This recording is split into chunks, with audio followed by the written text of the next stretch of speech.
कि मैं एक रोटी अपने घर में खाऊंगा, लेकिन एक रोटी में से भी आधा निवाला उनके घर तक पहुंचाऊंगा। ये मेरा उद्देश्य है और इसी उद्देश्य पे मैं चलता रहूँगा। यहाँ के नेता क्या करते हैं, यहाँ के नेता इंडस्ट्रीज को दबाते हैं, ब्लैकमेल करते हैं कि हमें हमारी मर्जी का पैसा भेजो, नहीं तो हम आपकी बिजली कटवा देंगे। अब जब मैं राजनीति में उतरा हूँ तो मैंने ये संकल्प लिया है कि हर बच्चा पढ़ाई करेगा और हर घर की देखभाल मैं करूँगा।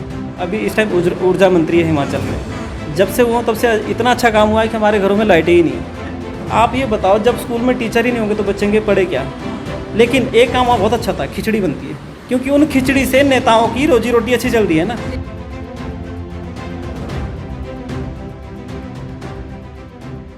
नमस्कार, आप देख रहे हैं रिपोर्टर्स इंडिया निकिता के साथ। हिमाचल के पांवटा साहिब विधानसभा से बात कर रहे हैं कि आखिरकार किस तरह से आने वाले विधानसभा चुनावों को लोग देख रहे हैं, किस तरह से उम्मीदवार इस दौड़ में दौड़ रहे हैं कि आखिरकार किस तरह से हमारी जीत होगी। लोगों के बीच गए, सर्वे किया कि आखिरकार कौन सा उम्मीदवार है जो लगता है आने वाले समय में कहीं ना कहीं पांवटा साहिब की परेशानियों को दूर कर सकता है। उनका कहना है कि नई पार्टी को मौका देना चाहते हैं, नए चेहरे को मौका देना चाहते हैं। तो वही नया चेहरा हमारे सामने उभर के सामने जब आया, नाम ईशू पंडित। ढूंढते ढूंढते ईशू पंडित जी के पास पहुंचे हैं कि आखिरकार कौन है ईशू पंडित जी और आखिरकार लोगों का प्यार इस तरह से किस तरह से मिल रहा है। बताया जा रहा है बिजनेसमैन है, राजनीतिक कोई भी बैकग्राउंड नहीं है, तो किस तरह से लोगों के बीच प्यार इतना बना है, वो सब जानने के लिए इनके पास पहुंचे हैं। जी नमस्कार। नमस्कार जी, आपका पांवटा साहब में बहुत बहुत स्वागत है जी। लोगों के बीच गए, सर्वे किया, आपका नाम उभर के बहुत सामने आ रहा था। आम आदमी पार्टी के उम्मीदवार है, टिकट मिलना अभी बाकी है, तो किस तरह से लोगों के बीच में इतना प्यार और राजनीतिक बैकग्राउंड ना होने के कारण भी लोगों के बीच में काफ़ी चर्चा है आपके। मैं एक पांवटा के अंदर छोटी सी संस्था में काम करता हूँ। मेरा हमेशा उद्देश्य रहता है यहाँ के युवाओं को रोज़गार देना, और मेरी हमेशा कोशिश रहती है, मुझे कोई भी रोजगार युवा पांवटा में दिखता है तो मैं कोशिश करता हूँ उन्हें कहीं ना कहीं काम दिया जाए। और यहाँ पे जो सबसे बड़ी चीज़ है, बुज़ुर्गों को कोई भी काम नहीं देता, उन्हें दरकिनार करा जाता है। मैंने आज तक, जब तक मैं 10 साल से इस इंडस्ट्री में काम कर रहा हूँ, मैंने मैक्सिमम नहीं तो 50-60 साल के बुज़ुर्गों को काम दिया है, उनकी क्षमता के हिसाब से। मैं उनसे कमाऊँ ना कमाऊँ वो एक अलग मैटर है, लेकिन मैंने उनके भविष्य के लिए, उनके परिवार के लिए अपने आप को झोंक के रखा है। और मैंने कसम खा रखी है अपनी ज़िंदगी में कि मैं एक रोटी अपने घर में खाऊंगा, लेकिन एक रोटी में से भी आधा निवाला उनके घर तक पहुंचाऊंगा। ये मेरा उद्देश्य है और इसी उद्देश्य पे मैं चलता रहूँगा। जी देखिए, जब कोई बेसहारे को सहारा देता है तो अक्सर लोग उन्हें याद रखते हैं। तो सर्वे कर रहे थे, लोगों के बीच गए, इंडस्ट्रीज़ में भी पहुंचे कि आखिरकार किस तरह से काम चल रहा है। तो काफ़ी तरह की परेशानियां बता रहे थे कि कुछ नेताओं की तरफ से भी काम रोक दिया जाता है और भी कई तरह की प्रॉब्लम उभर के सामने आ रही थी। तो किस तरह से देख रहे हैं इन सब? जी, यहाँ पे ऐसा था कि 2003 से भी पहले कुछ इंडस्ट्रियाँ थी, लेकिन 2003 के बाद काफ़ी इंडस्ट्रियाँ पांवटा के अंदर आई। सबको पता कि पांवटा के अंदर इनकम सोर्स इतने कोई बड़े नहीं है, इंडस्ट्री की वजह से पांवटा फल फूल रहा है इस टाइम। मेरा मानना है कि इंडस्ट्री एक हर उस एरिया की रीढ़ की हड्डी होता है जहाँ पे भी इंडस्ट्री डेवलप होती है जी। लेकिन यहाँ पे क्या देखो आप, पांवटा ही नहीं अभी तो पूरे भारत से, यूपी से, हरियाणा से, पंजाब से लोग काम करने आते हैं और अच्छा एक इनकम सोर्स बना हुआ है। यहाँ के नेता क्या करते हैं, यहाँ के नेता इंडस्ट्रीज को दबाते हैं, ब्लैकमेल करते हैं कि हमें हमारी मर्जी का पैसा भेजो, नहीं तो हम आपकी बिजली कटवा देंगे। आपको पोल्यूशन के अंदर बहुत सारी चीज़ें होती है इंडस्ट्री के अंदर, कहीं ना कहीं इनको फंसा के रखते हैं। अब जो काम करने वाला बंदा है वो या तो लड़ाई कर ले या इनके आगे झुक जाए। लड़ाई करेगा तो किसी काम का नहीं रहेगा, तो मजबूरी क्या है, उन्हें मजबूरी में काम करना पड़ता है। और ऐसी इस हालत में बहुत सारी फैक्ट्रियाँ यहाँ से छोड़ के भी चले गई है। तो इस समय तो प्रशासन काम आना चाहिए। मैम आज की देखो ना, प्रशासन रह कहाँ गया, यहाँ तो शासन बचा है, शासन भी कुशासन हो चुका है। प्रशासन तो दूर दूर तक दिखता भी नहीं है। प्रशासन तो इनकी जो कुछ एक नेता है यहाँ पे, छुटपुट नेता बोलते हैं जिनको हम, उनके हाथों की कठपुतली बन के रह गया है। अच्छे लोग आते हैं उन्हें यहाँ से ट्रांसफ़र कर दिया जाता है। यहाँ वही प्रशासन काम करता है जो इनकी जेबें भरता है, इसके अलावा और कुछ नहीं। देखिए, जेबें भरता है, काम तो इस तरह से आपने कहा चल रहा है। बात करना चाहूँगी पांवटा साहिब में हेल्थ सेक्टर में स्वास्थ्य को लेकर किस तरह से बताया गया लोगों के द्वारा सर्वे के दौरान कि एक ही अस्पताल है, उसके भी थोड़ी हालत खस्ता कहीं ना कहीं। तो आप अगर जीत कर सामने आते हैं, लोगों का प्यार मिलता है, तो काम किस तरह से किया जाएगा? दिल्ली की तस्वीरें भी हैं, कहीं ना कहीं हमारे पास पंजाब की तस्वीरें भी हैं, तो वो काम किस तरह से किया जाएगा? जी, मेरा एक ही उद्देश्य है। एक कोरोना टाइम में हमने कुछ लोगों की यहाँ मदद करी थी। मैंने उस टाइम संकल्प लिया था कि हर घर चूल्हा जलेगा। अब जब मैं राजनीति में उतरा हूँ तो मैंने ये संकल्प लिया है कि हर बच्चा पढ़ाई करेगा और हर घर की देखभाल मैं करूँगा, किसी को भी हॉस्पिटल जाना हो इससे बाहर नहीं जाएगा। यहाँ पे सिविल हॉस्पिटल बनाया 70-80 किलोमीटर के दायरे में, हमारे पास कोई दूसरा हॉस्पिटल नहीं है। शिलाई विधानसभा से लेकर और पोंटा विधानसभा 2 विधानसभा क्षेत्र आते हैं, इन दोनों के बीच में हमारे पास कोई दूसरा हॉस्पिटल नहीं है। ये हॉस्पिटल सिर्फ़ और सिर्फ ट्रांसफ़र करने का रह गया है कि यहाँ पे कोई पेशेंट आता है उसको यहाँ से चंडीगढ़ भेज दिया जाता है, यहाँ से कहीं प्राइवेट क्लिनिक में भेज दिया जाता है। मोटी इनकम के चक्कर में यहाँ पे कुछ भी नहीं होता। कोई एक छोटी सी अल्ट्रासाउंड मशीन तक भी यहाँ पे नहीं है। मेरा उद्देश्य ये रहेगा कि कभी हम सत्ता में आए या मेरी पार्टी सत्ता में आई तो पोंटा के अंदर छोटी से लेकर और बड़ी तक की हर एक सुविधा इस अस्पताल के अंदर आए, ताकि गरीब लोग तबका यहाँ पे उस सुविधा का पूरा यूज़ कर सके। कोई आधे से ज़्यादा हमारे लोग इसी चक्कर में ख़त्म हो जाते कि चंडीगढ़ तक वो नहीं पहुँच पाते, वो शिमला तक नहीं पहुँच पाते, कईयों के पास पैसा भी नहीं है। आप ये बताओ कि अगर यहाँ से किसी को रेफ़र करते हैं और उनको बोल दिया जाता है कि आपको मेट्रो हॉस्पिटल दिल्ली चले जाओ, उसके पास बेचारे के पास हॉस्पिटल आने के पैसे नहीं है, वो मेट्रो तक कहाँ चले जाएगा। उनके घर वाले क्या करते हैं कि भगवान बचाए। अब भगवान तो आशीर्वाद ही दे सकता है, पैसा नहीं दे सकता, ना हॉस्पिटल में कोई फैसिलिटी दे सकता है। तो इन लोगों ने जो ये कर रखा है, मेरा उद्देश्य ये रहेगा कि अच्छे डॉक्टर आए, अच्छी मशीनरी जाए, ताकि हमारे लोग यहाँ से बाहर ना जा सकें। देखिए, आप कह रहे हैं अस्पताल भी आप बनाएंगे, इंडस्ट्रीज एरिया को भी आप ठीक करेंगे, तो पिछले विधायक ने क्या काम किया? ऊर्जा मंत्री भी हैं, वो कहना है कि बिजली बहुत कट रही है, उनके आने के बाद कहीं ना कहीं बिजली का आर पार ही रहना है। जी जी जी जी, उन्होंने, मैंने कहा ना, उन्होंने बहुत काम किए हैं। अगर वो काम ना करते तो हम जैसे लोग आज आवाज़ क्यों उठाते। उन्होंने इतने काम किए कि हमें मजबूरी में आवाज़ उठानी पड़ रही है। उन्होंने पोंटा में इतने अच्छे काम किए हैं। अभी हमारे पोंटा से सुखराम चौधरी जी है, अभी इस टाइम ऊर्जा मंत्री है हिमाचल में। जब से वो तब से इतना अच्छा काम हुआ है कि हमारे घरों में लाइटें ही नहीं है। दूसरी बात, पोंटा पंजाब की तर्ज पे एक अड्डा बन चुका है नशे का। यहाँ पे दुनिया भर के नशे बिकते हैं। आए दिन कोई ना कोई यहाँ पे पकड़ा जाता है, बाहर से लोग आ रहे हैं। आपको पता है कि यहाँ से एक बॉर्डर हमारा उत्तराखंड का लगता है, एक बॉर्डर हमारा हरियाणा का लगता है। पोंटा को इस टाइम हब बना दिया गया नशे का। और ये जो नशे में काम कर रही है और कौन है?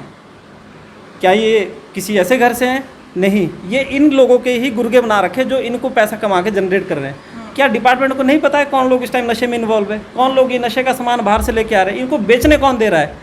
पोंटा साहब इतना बड़ा नहीं कि पता ना चले। यहाँ घर घर में शाम को क्या खाना बन रहा है ये भी लोगों को पता होता है। ये तो नशा है। घरों में के अच्छे अच्छे बच्चे इस टाइम, कोई दिन ऐसा नहीं कोई नशे से किसी का एक्सीडेंट नहीं हो जाता, कोई लटक नहीं जाता। अब बताओ इसका कौन जिम्मेवार है, किसका कौन भागीदार है? मैं तो सारा जो दिख रहा है वो पार्टी पे छोड़ता हूँ। अगर पार्टी चाहे पुलिस को ऑर्डर करे, पुलिस किसी के घर के बाहर से जूता तक भी चोरी ना होने दे। यहाँ तो इतने बड़े बड़े स्मैक होने लग गए, स्मैकिंग होने लग गई है। और आप आए दिन कहीं भी जाओ, कॉलेज जाओ, मंदिर जाओ, आपको वहाँ पे नशे ही करने वाले मिलेंगे।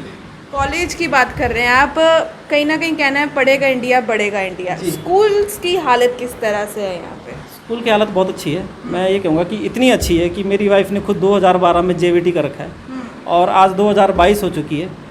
बैच वाइज भी उसका नंबर शायद अब 2-3 साल में पड़ जाना चाहिए थे, 10 साल हो चुके हैं। अभी तक कोई भी सीटें फिलअप नहीं करी जा रही है, ना JVT, ना TGT, ना बैच वाइज, ना कोई भी। जब तक आप किसी भी टीचर को फिलअप नहीं करेंगे, स्कूल खाली पड़े। कोई भी स्कूल में टीचर, कहीं एक टीचर से स्कूल चल रहा है, ऐसे हज़ारों हिमाचल के अंदर स्कूल है जहाँ पे सिर्फ एक टीचर है। आप ये बताओ, जब स्कूल में टीचर ही नहीं होंगे तो बच्चेंगे पढ़े क्या? लेकिन एक काम वहाँ बहुत अच्छा था, खिचड़ी बनती है, क्योंकि उन खिचड़ी से नेताओं की रोजी रोटी अच्छी चल रही है ना। वो राशन आ रहा है, 10 रुपये का राशन स्कूल जाता है, 100 रुपये का राशन उनके घर जा रहा है। खिचड़ी पे पूरा ध्यान है। अगर वो ध्यान खिचड़ी की जगह बच्चों की पढ़ाई पे देते तो आज हमारे बच्चे IAS HAS ऑफिसर होते। भर्ती क्यों नहीं हो रही है टीचर्स? अगर भर्ती हो जाएगी तो प्राइवेट स्कूलों में कौन जाएगा? अगर सरकारी स्कूलों में पढ़े लिखों को मौका दिया जाएगा तो फिर प्राइवेट स्कूल खाली नहीं हो जाएंगे। फिर जो इनको चेक आते हैं, ये चेक कैसे आएंगे? प्राइवेट स्कूल तो सिर्फ एक धंधा रह गया है, बिजनेस रह गया है। सरकारी स्कूल में एक तजुर्बेकार टीचर आता है, उसके पास सारी डिग्रियाँ होती है, उसको पूरा प्रशिक्षण होता है कि बच्चों को कैसे पढ़ाया जाए, कैसे डेवलप किया जाए। प्राइवेट स्कूल में क्या, आज +2 करने के बाद बच्चे वहाँ जाते हैं, क्या वहाँ पढ़ रहे हैं, क्या कुछ नहीं पता। लाखों रुपए वहाँ फीस है। एक इन्होंने ट्रेंड बना दिया कि प्राइवेट स्कूल खोलो, नेताओं की जेबें भरो, इसके अलावा और कुछ नहीं है। जिस तरह से स्कूल की बात कर रहे हैं, पंजाब में जब जीत हासिल हुई है, दिल्ली मॉडल जब चला है, अभी मान जी आए थे, उनका कहना है कि एजुकेशन को लेकर 5 एजेंडे देखे गए हैं, टीचर्स की फुलफिलमेंट की जगह और भी कई एजेंडे सामने रखे गए हैं। तो अगर जीत कर सामने आते कैसे काम किया जाएगा? देखो, अभी मान साहब जी आए थे, इधर मनीष सिसोदिया जी आए थे। दुर्भाग्य की बात क्या है कि जब भी कोई भारत के अंदर शिक्षा की बात करी जाती है या किसी अच्छी चीज़ की बात करी जाती है तो उनके पीछे ना एक ED नाम छोड़ दिया जाता है, CBI नाम छोड़ दिया जाता है। हम आज उनको इस मंच से, क्या, मैं तो एक बहुत छोटा सा आदमी हूँ, लेकिन मैं उनको आज फिर भी बोलता हूँ कि आप कभी डिबेट करो और आप मुद्दों पे लड़ाई करो। अगर आप कहीं मुद्दों में खड़े होते हैं, हम आपका सपोर्ट करते हैं, क्योंकि हम राजनीति से नहीं हैं।